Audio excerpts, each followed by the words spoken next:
Mike Shildt is joining us right now from San Diego. Mike, number one, thank you for the time. Number two, congratulations on getting back in uniform and back in the dugout. What are you looking forward to most about this new challenge?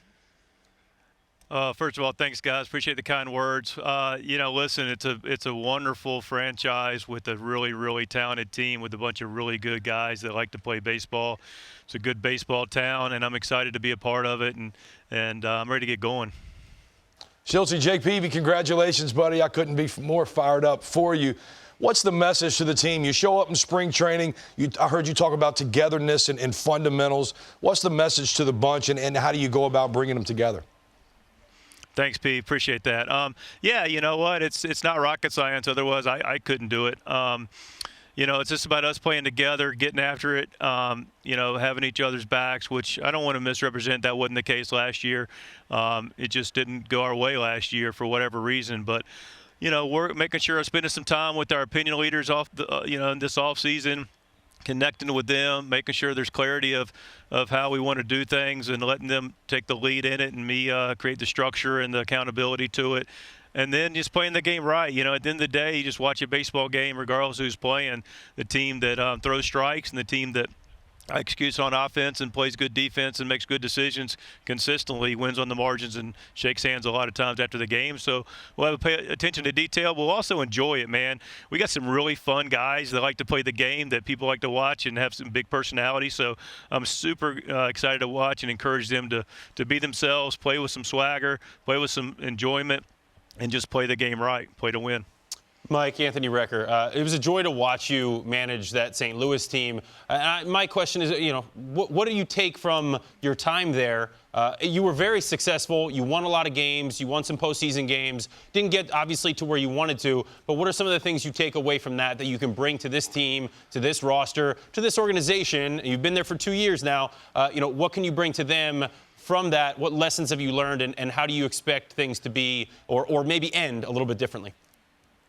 Yeah, you know what? I mean, Anthony had a tremendous amount of experience, not only in the big leagues, but the minor leagues, 18 seasons in a tremendous organization in St. Louis that I'm very grateful for to this day. And, it's hard for me to capture in a few sentences, but ultimately I was around some really good baseball people, George Kissel, Mark DeJohn, Tony La Russa at the big league level that, showed me how to go about the game, how to articulate and teach the game, how to study the game, how to prepare for the game.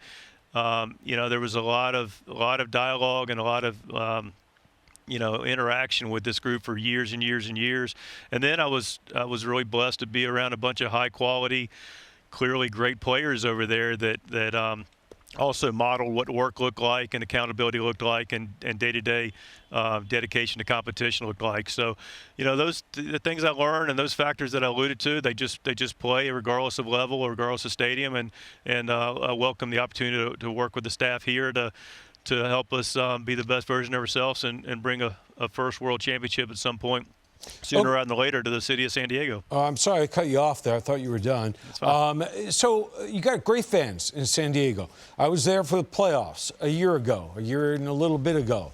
Incredible scene. They see one thing. They see what happens on the field. Take us behind the scenes, and what are you going to change or what are you going to add to make sure that it is functional inside?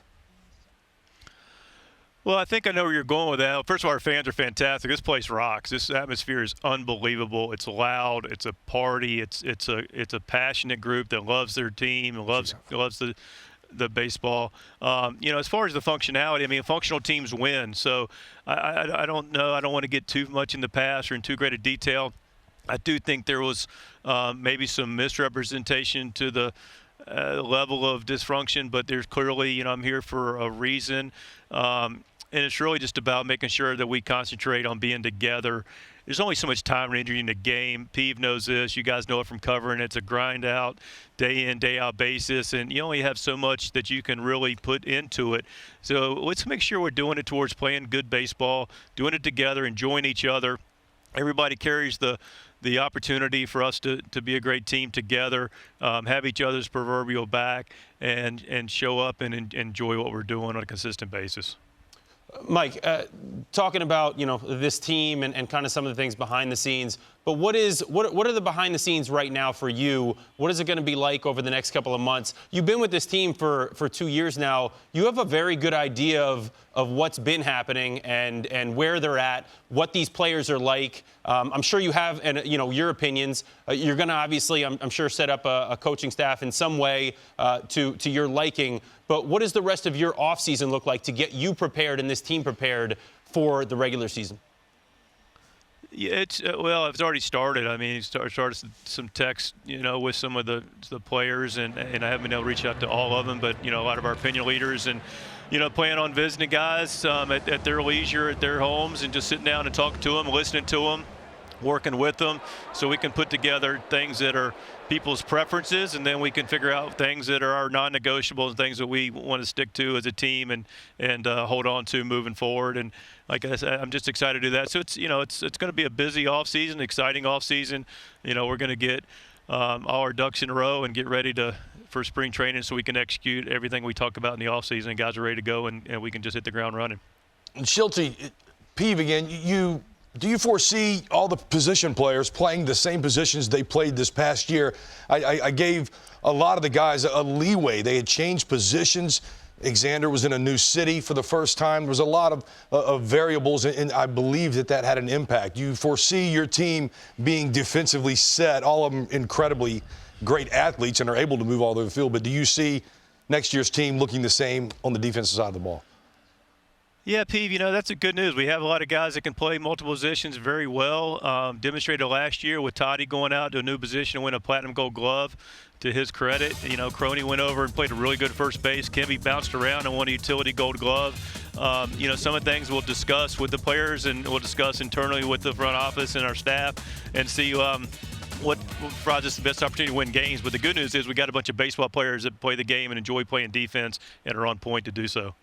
You said you have a lot of guys who enjoy playing the game, and I just, from a player's perspective, I love a manager who's not afraid to, kind of get in and enjoy it with us. Do you have any, little things that you're going to try to implement early in spring training that you want to try to do? What does a Mike Shildt spring training look like to try to lighten things up? Because some of these questions we've been asking you were pretty heavy.